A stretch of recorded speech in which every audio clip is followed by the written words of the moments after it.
வணக்கம். இது உங்கள் விஜயலட்சுமி கிச்சன். இன்றைக்கி வெண்டைக்காய் வத்தல் பவுடரை பற்றி செய்முறை பார்க்கலாம். 1 கிலோ வெண்டைக்காவை நல்லா கழுவி அலசி வச்சுட்டு தண்ணி வடிகட்டிடுங்க. அதுக்கப்புறம் இந்த வெண்டைக்காவை நம்ம ரவுண்டாக போட்டு ஒரு நாள் வெயிலில் வைங்க. அது கொஞ்சம் அந்த பிசுபிசுப்பு போனதும் அதுக்கப்புறம் நம்ம தண்ணி 1/2 கிளாஸ் வச்சு கொதிக்க வச்சு உப்புக்கல் போட்டு கொதிக்க வச்சு வேக போடணும். இப்போ நான் வெட்டுறேன், பார்த்துக்கோங்க.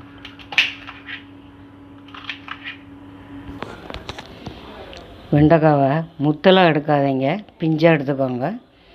இப்போ இது ஃபுல்லாக நான் வெட்டிட்டேன். 1 கிலோ வெண்டைக்காவை வெயிலில் இன்றைக்கி ஃபுல்லாக இருக்கணும். அப்போனா தான் அந்த பிசுபிசுப்பு ஒட்டாது. பாக்கி நாளைக்கு சொல்கிறேன். வெண்டைக்காவை வெயிலில் வச்சு நல்லா சுருங்கிடுச்சு. இப்போ நம்ம அடுப்பை பற்ற வச்சு 1/2 கிளாஸ் தண்ணி வைக்க போகிறோம். இந்த கிளாஸ்க்கு தண்ணி அதில் ஊற்றுங்க, கொதிக்கணும். இப்போ தண்ணி கொதிச்சிருச்சு. நல்லா உப்பு இதில் போடுங்க. உப்பு கொதிச்சதும் இது லைட்டாக அப்படி இது பண்ணிக்கோங்க. அப்புறம் இந்த வெண்டைக்காவை நறுக்கி வச்சு காஞ்சி இருக்கிற வெயிலில் வச்சுருந்தோம்ல, அதை இதில் போடுங்க. வெண்டைக்காவை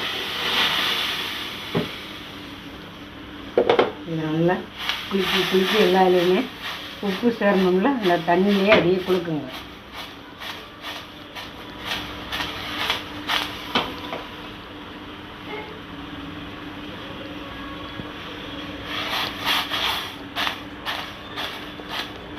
பார்த்தீங்களா, தண்ணி இருக்க தண்ணி கொஞ்சம் குளிக்க விட்டு உப்பு எல்லா இதுலேயும் சேரணும். இந்த உப்பு தண்ணி சேர்ந்துச்சுன்னா நல்லாயிருக்கும். நல்லா 3 நாள் வெயிலில் வச்சு காயணும் நல்லா. அப்போ தான் வறுக்கும்போது எண்ணெயில் நல்லா பொரி விடும்.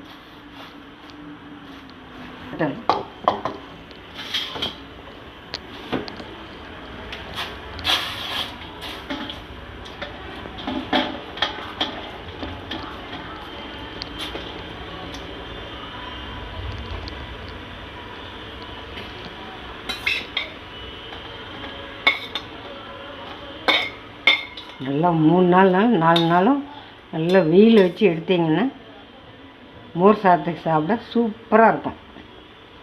வெண்டைக்காய் வத்தல்.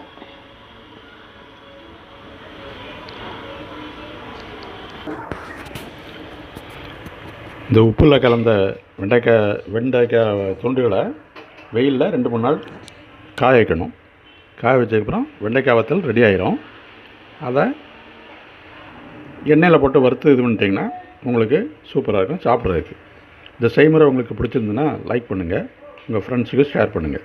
தேங்க்யூ.